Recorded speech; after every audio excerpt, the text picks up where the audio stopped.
Hey guys, what's going on? Paul here. Welcome back to another Cardano video. And today we're going to go down the Bitcoin rabbit hole, Bitcoin Cardano rabbit hole. And that is, I have a guest joining me, Raul, who has been on the channel before talking about Fluid Tokens, which is the project he is working on.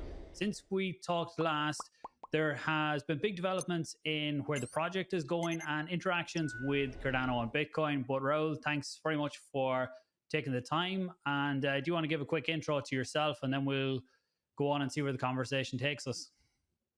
Well, thanks to you, Paul. And yes, for the ones that don't know me yet, I am Raul, also known as Elraulito on Twitter.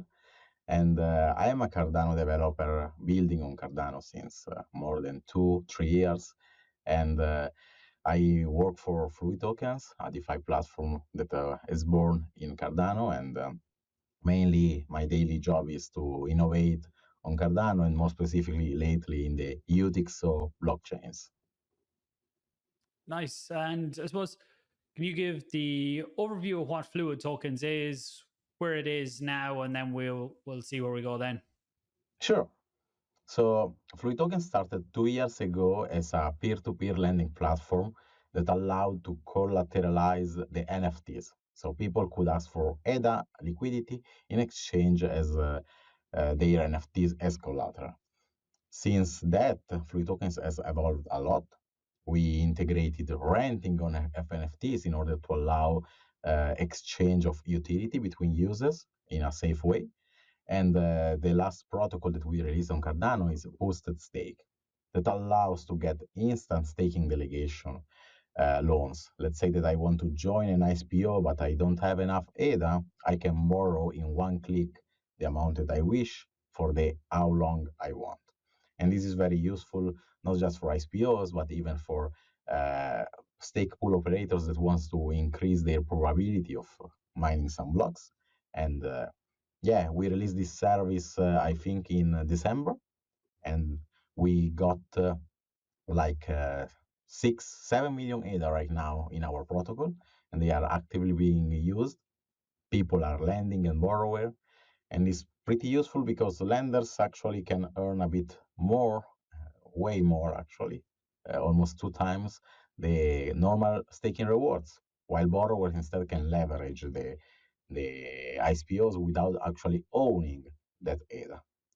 And this is what we did on Cardano. Before our token release, we released the token on January with our liquidity booster event on MinSwap. And from there, on Cardano side at least, right now we are going to release the new front end. And I think that it's much needed. Currently, our user experience, you have to be, let's say, a Cardano savvy expert, kind of, to understand how to use it and how to make everything work. What we want to do instead is enabling every user to interact with the platform just with 2 clicks. You log in, you click on what you want to do, and that's it. Super easy to understand. And we expect this new front end to be released this month at the end of May. And then we will release new smart contracts on June that will give more functionalities regarding what users have been asking for lately. So this is what Fluid Tokens has been doing and is actually doing right now, at least on the Cardano side. Okay, so keeping busy on that side, and that's not counting the things I've seen with ruins and Bitcoin and everything on that side. So the plan then for Fluid Tokens is by the end of May, roughly, is it the new UI will be in? Yes, exactly. Okay, and you mentioned the boost stake, which is very useful, especially like you say for SPOs or people who want to, I suppose, leverage ISPOs to get more back for the ADA. But you also have traditional lending and borrowing outside the NFTs, don't you? For like if I have ADA and I want to get another asset. Mhm. Yes, exactly. And this is actually the new smart contracts that we want to release. Like right now, we have uh, NFTs or tokens that you can use as collateral, but we want to allow a bit more instant loans. Like if you want to provide liquidity for tokens or NFTs, you will be able to create pools in a similar way of boosted stake with other lenders. And borrowers will be able to borrow the amount they need in an easy way. Okay, nice. Yeah, look forward to seeing that, and we can catch up maybe after that, and I can include it in some tutorials. But something that's got a lot of people in Cardano talking anyway is some of your tweets about what's possible with Bitcoin. I see you built a DEX as well for ruins.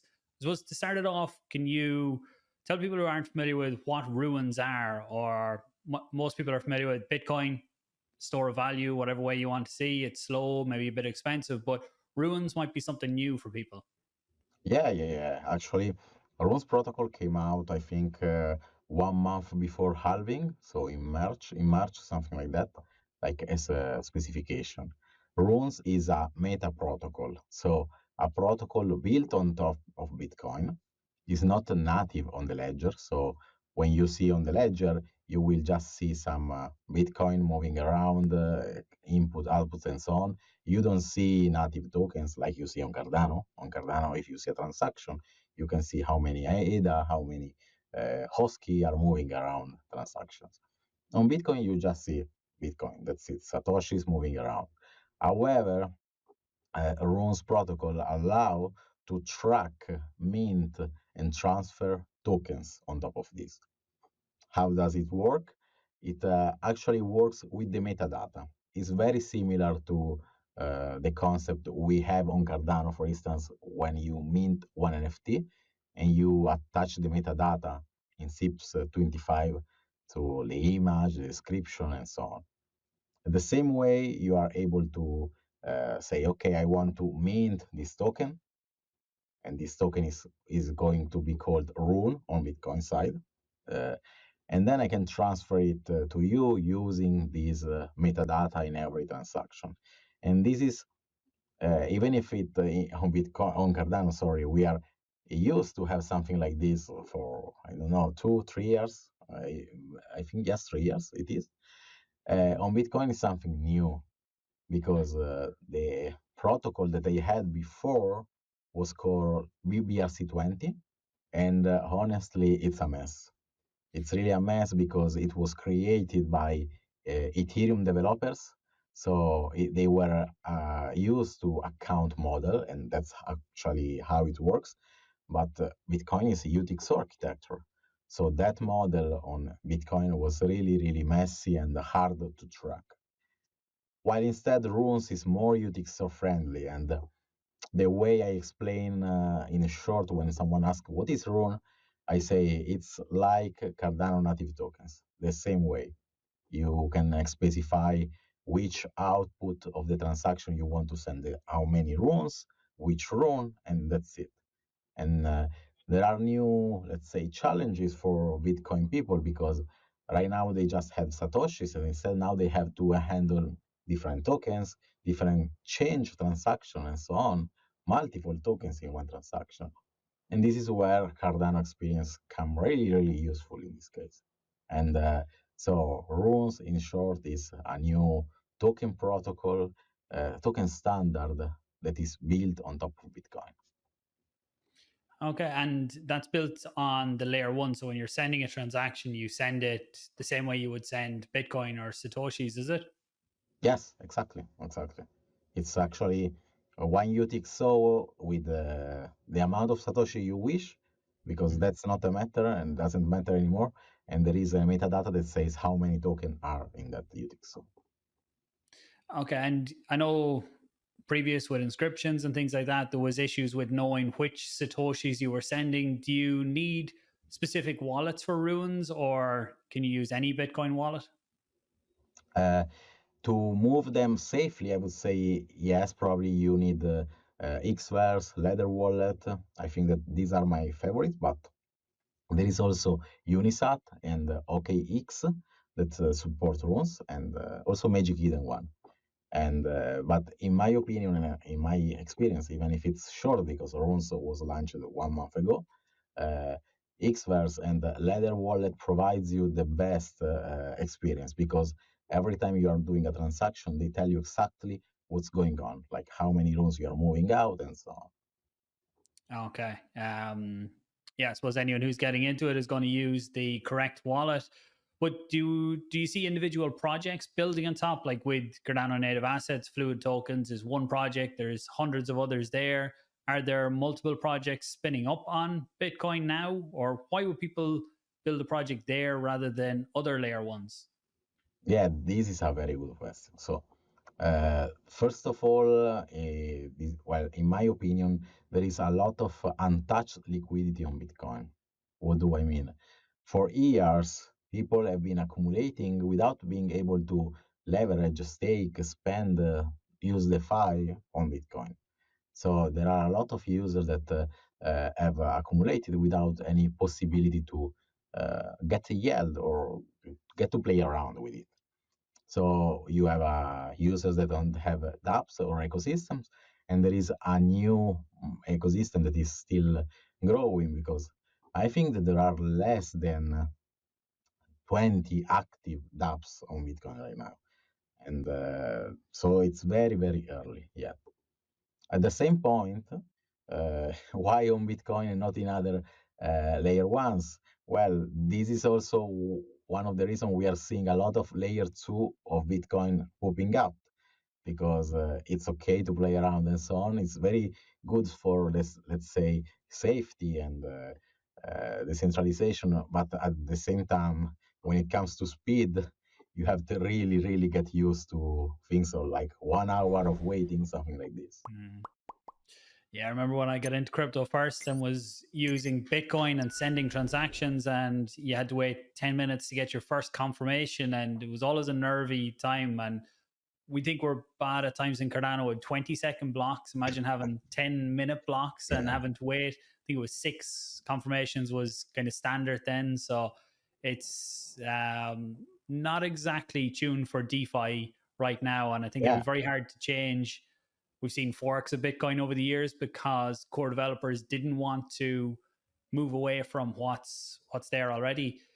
But with Cardano, then what is the link with Cardano and Bitcoin? And they're both UTXO blockchains, and there's different tweets in. You can have Bitcoin on Cardano smart contracts. And can you clear up what's currently possible or what might be in the future then? Yes, absolutely. So one thing that I was playing around recently, and actually how it started, like I knew that this was this function on Bluetooth V2 that enabled Bitcoin interoperability. However, I couldn't find it. I found it on Bluetooth documentation, but I didn't find it in Aiken. So I met Microproofs in Toulouse in the Builder Fest, and I was like, okay, it's really nice. I love Aiken, but when are you going to import this function? Like, I want to playing around with it. And he told me, no, no, no, wait, it's already there. Trust me. And he showed me like the part of the documentation where it was. And so, okay, I said, as soon as I go back, I will try it on. And what is it essentially? Last year in February, there was the Valentine's update on Cardano that integrated some kind of signatures that are from Bitcoin wallets. It's the classic elliptic curve signature and the Schnorr signature. As in short, what is it? It's just the classic address of Bitcoin signature and the ordinal Bitcoin signature. So these two. And what does it mean? It means that, let's say that there is a smart contract on Cardano, anyone. And usually what we check is that the amount of ADA that, I don't know, someone is asking for are sent to him. And in this case, the smart contracts approves.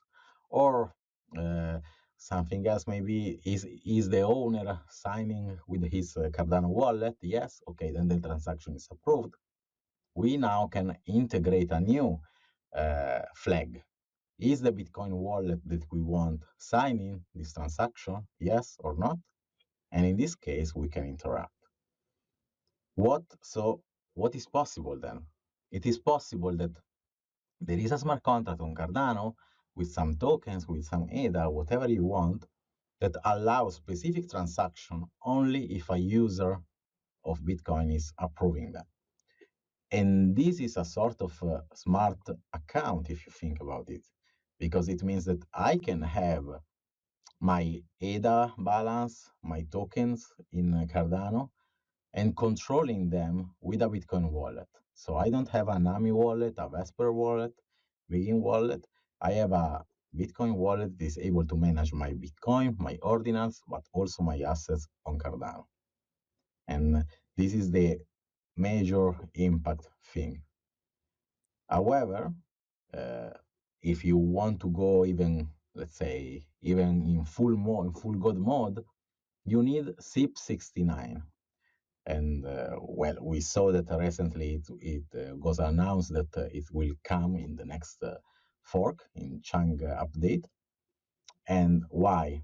Because if I generate a smart contract, let's say now, this moment, and you send me some ADA there, just send. If you don't send, if you don't attach any datum, that ADA will be unspendable. However, with SIP69, it means that me, a Bitcoin user, can provide my smart contract address to anyone and receive payments there without having to worry about the datum error. And this is really, really useful. Okay, yeah, even that, I think that's very useful and it's needed as we have more and more versions out there with different smart contracts. Someone with version 1, version 2 will be version 3. Some people might attach the wrong datums by mistake and end up locking ADA there for good. So I think it's definitely something that's needed. It's good to see it being brought in there. So on the Bitcoin Cardano thing, I suppose one of the biggest things I see would be people who are used to Bitcoin, they come in, they start using ruins, they start using the wallets that are there, they get comfortable using that wallet. So you could actually expand them wallets to custody ADA as well. So you could build them out to be the same as Eternal or NAMI, is it? Yeah, exactly. And yeah, it means also that even without like a native integration on that wallet, your app can already support it and show the assets that are there. Okay, so I suppose that's one way we could unlock some of the liquidity in Bitcoin is that people like to stick with what they know. So if there's a wallet that they know and they trust, then if you can build in some bridging mechanism into it to be able to bring their Bitcoin across to Cardano and have ways then to utilize it on Cardano, is that the kind of route you're looking at, or is there other areas? I think that yes, this is one for sure. Like because if you want to onboard the people easily, you don't want to tell them, okay, download a new wallet. Mm-hmm. They have their own, and they are happy with that, and that's it. At the same time, right now, for instance, people projects when they do airdrops to people, that's extremely, extremely expensive. Okay, because you have your rune transaction fee increase with the number of people you are airdropping. And there is also a limit to the maximum outputs that you can put in a rune transaction.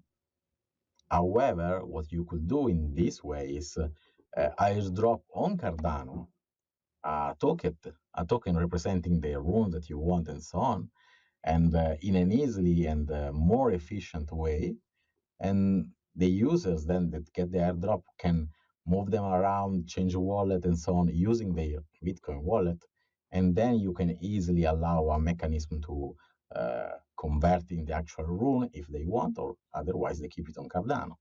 And regarding the bridging system, there are like a lot of possibilities and projects working on this. At Fluid Tokens, for instance, we decided to, instead of launching our own bridge and so on, check what are the opportunities right now on Cardano. We are in contact both with the teams of Rosenbridge and also Aneta. So we want to check what's the best way and the feasible way to combine forces instead to do parallel work separated. Okay, yeah, it's like that. You don't have to reinvent the wheel. There could be lots of other things you can do to complement what other projects have. So it's good to see that there is looking to work with other teams there. Rosenbridge from currently it's from Ergo to Cardano. That's the only one that's open, but I know Bitcoin is on the roadmap, isn't it? Mm-hmm. Yeah, no. I've seen recently tweets about they're exploring the runes integration and also the Bitcoin part. So I would say that they are not that far. Okay, I think I seen a catalyst proposal some of the days on that, but I must look it up. And if there is one, I'll try and put it below this for people interested and want to help push this side of things Yeah. forward. Fluid tokens, then, what are you doing, or what area are you looking? Are you looking to bring the Fluid tokens DApp that's on Cardano, bring a version of that to Bitcoin, or would you be trying to pull people to use the Cardano one? So both things. Like on the first thing, actually, is we cannot really replicate exactly what's built on Cardano because we have smart contracts, and so even if people complains about building on Cardano, let's wait until they see Bitcoin because that's even harder. You don't have smart contracts there, and so we are kind of replicating our decentralization vision on Bitcoin. So right now, for instance, we have our lending protocol that is the very first and only permissionless that you can find on layer one. But at the same time, you don't have the experience of Cardano. Like on Cardano, if I want a loan and I want that liquidity instantly, I get it. On Bitcoin, instead, it requires two signatures from both the lender and the borrower. So it's back and forth in order to achieve all the possible interactions. And you understand that this is, I would say, more similar to what we were used in the first marketplace on Cardano, CNFT.io, when the user got an email notification and the other user had to send the token, send the NFT, the ADA, whatever. So this is like it's really a challenge, but it's let's say it's nice to be there and be the first ones in the line and know your stuff because we can visualize what's happening in the UTXO side and at the same time we can understand let's say what most of people and developers are trying to learn now. So it's good on that. For the yeah, sorry. No, go on, finish it. Sorry. No, instead for the Bitcoin and the Cardano app, what we are doing right now is merging the two front ends. So right now they have a separate websites, but in the end, what you will have is a unique app where you can just choose the network where you want to interact with. So Bitcoin, Cardano, and in the future, who knows? Okay, great. Yeah, I suppose being early into something, you look back at projects that were building on Cardano initially. I remember talking to them before the hard fork that brought smart contracts, and lots thought that they'd launch just after that. But obviously, things didn't work as planned. There was some of the projects, unfortunately, had to completely rewrite and change. And it's the difficulties with being early in something. You can be a pioneer, you can help build your name and profile, but it can be a tough route to go down. And hopefully, with you guys being there, you're able to help show some of the mistakes or some of the learnings that you had from being a part of Cardano and seeing what happened here that can maybe be skip some of the mistakes that were done there. Do you see Bitcoin launching smart contracts on the layer one, or I know people have said before it is possible on Bitcoin. We look at, I think Bitcoin Cash talked about it. I don't know if they ever did open it up or not, but do you see it ever happening on what we all look at as Bitcoin now? I think no, I think it's not happening at least in the short time because this is interesting. While on Cardano, most of us are really happy about using dApps and so on. On Bitcoin, you have two teams. One is yeah, let's go for runes, let's go for ordinals, and the other one, the Bitcoin maxis, they don't want ordinals and runes and so on.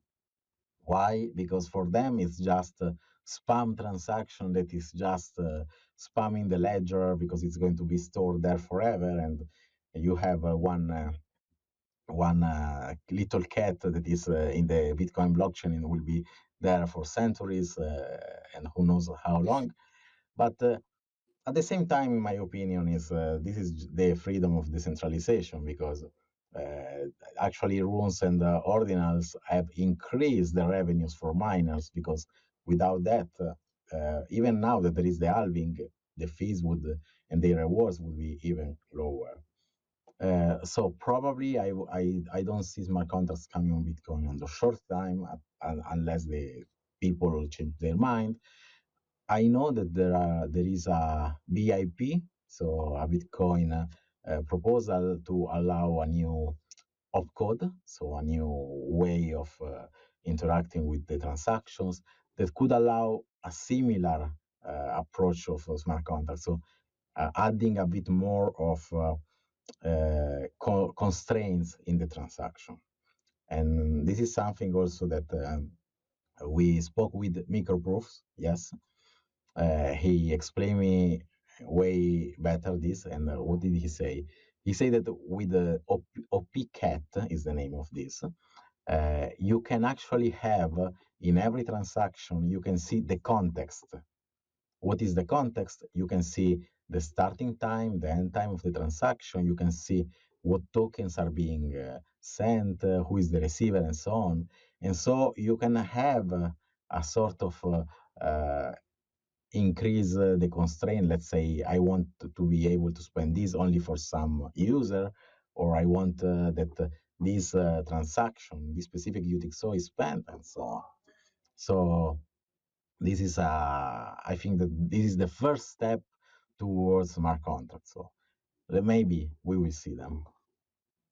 Yeah, I think it'll be a long road to try and convince enough people to bring them in. I see both sides in that what people see Bitcoin as, they don't want anything else happening on it. They want, I suppose that's why we have the likes of Cardano, we have Ethereum, lots of other chains that you can have specific for smart contracts.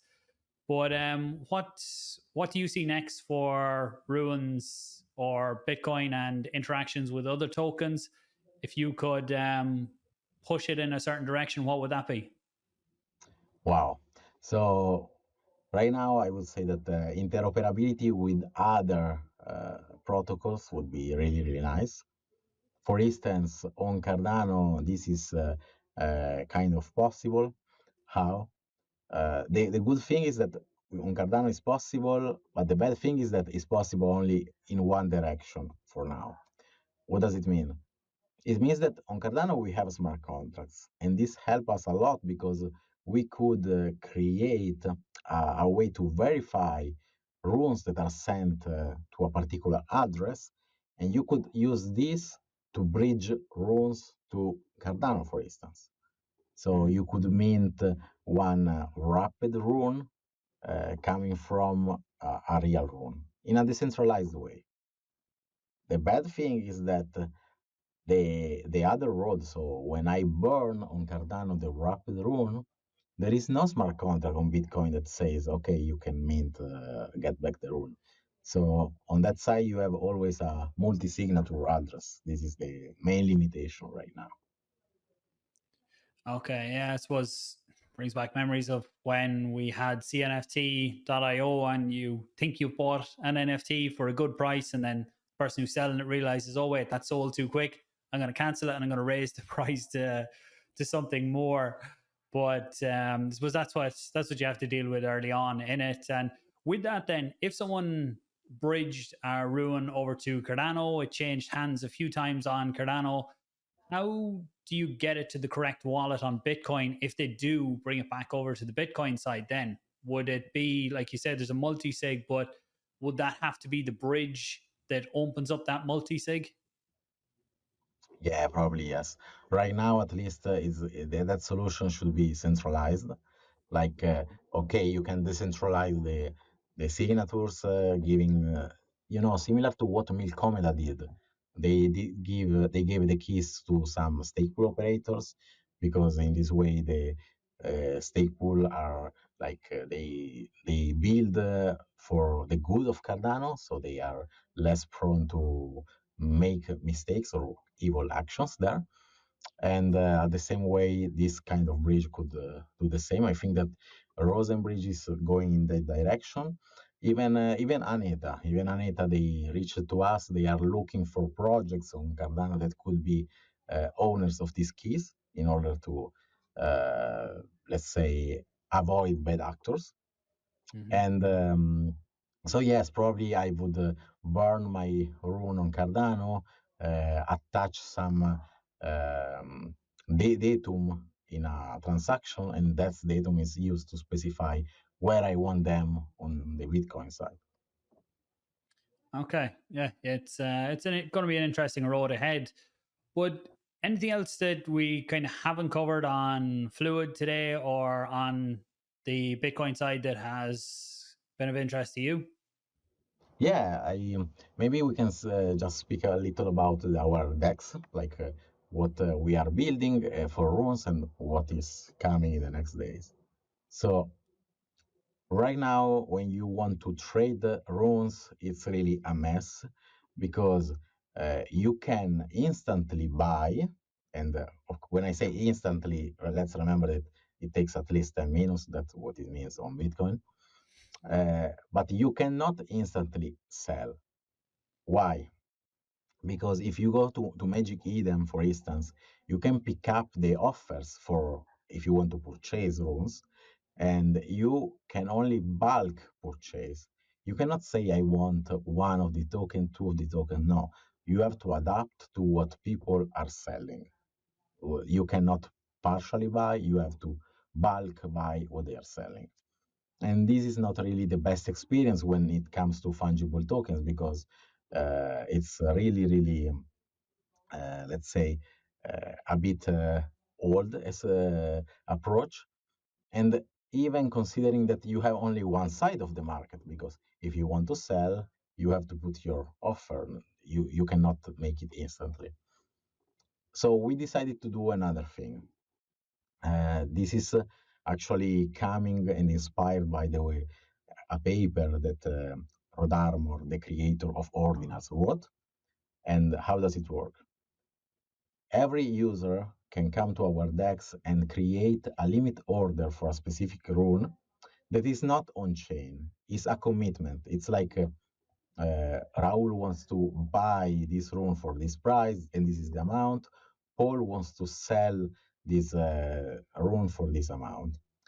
And other people can join, and if they want to swap, they can interact and decide the amount they want for the best price. And when they start the swap interaction, me or you will be notified, and with our signature, the swap will finish.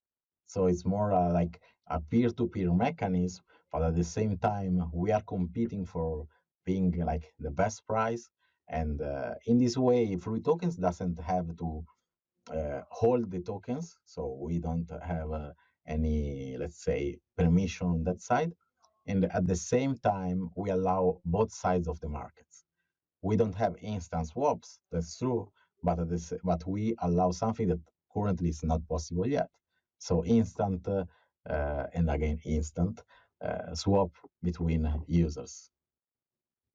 Okay, yeah, it's a great start to have. And look, the protocols that are there building at first, we'll be able to hopefully find other partnerships that can help expand it, and who knows where that goes. You do need smart contracts then for Yeah. to make them instant swaps. But well, if you want to keep it decentralized, you could look at multi-sigs where they send it in and signatures there. But I presume as a protocol owner, you don't want that side of it either, because it's putting in one vulnerability into it too, and potential exposure. Yeah, indeed. It's a great responsibility to have. Like uh, we are saying, don't trust, verify, but then when you build a multi-sig, you are trusting the protocol in that Mhm. sense. Yeah, you're trusting as well that other people keep their keys as safe as you keep yours. And I know you need a certain number of them, but it's always possible. Yeah. So I think we covered a lot today. Hopefully, it gave people a good update on Fluid tokens on the Cardano side, where you are. The UI coming out towards the end of May. So everyone interested, make sure and keep an eye on that. I'll make sure and share it out once I see it and cover it in some of the videos here. I'll put links to that down below. Also, some of the stuff we covered around Bitcoin and what you guys are doing over there. Hopefully, it was a good introduction for people into ruins and the way that Bitcoin is maybe evolving a small bit there. So I'll leave links to your own Twitter. Is probably a really good place to follow for some of the alpha that's there, that's just straight up what you're working on. Or is there other places people should follow too? Yeah, I would say our main Twitter pages, that's the best place to check it out. And for people really interested, I would say your own Twitter. I'll leave that link down below as well, because I've seen you share different things that you're looking at or working on, or I've caught some interesting conversations in the replies too. So look, Raul, thanks very much for your time today. I really do appreciate it. You've got a lot on your plate at the minute, but let's try and catch up again in another month or two and see where things are at then. Sounds good. Thanks a lot, Paul.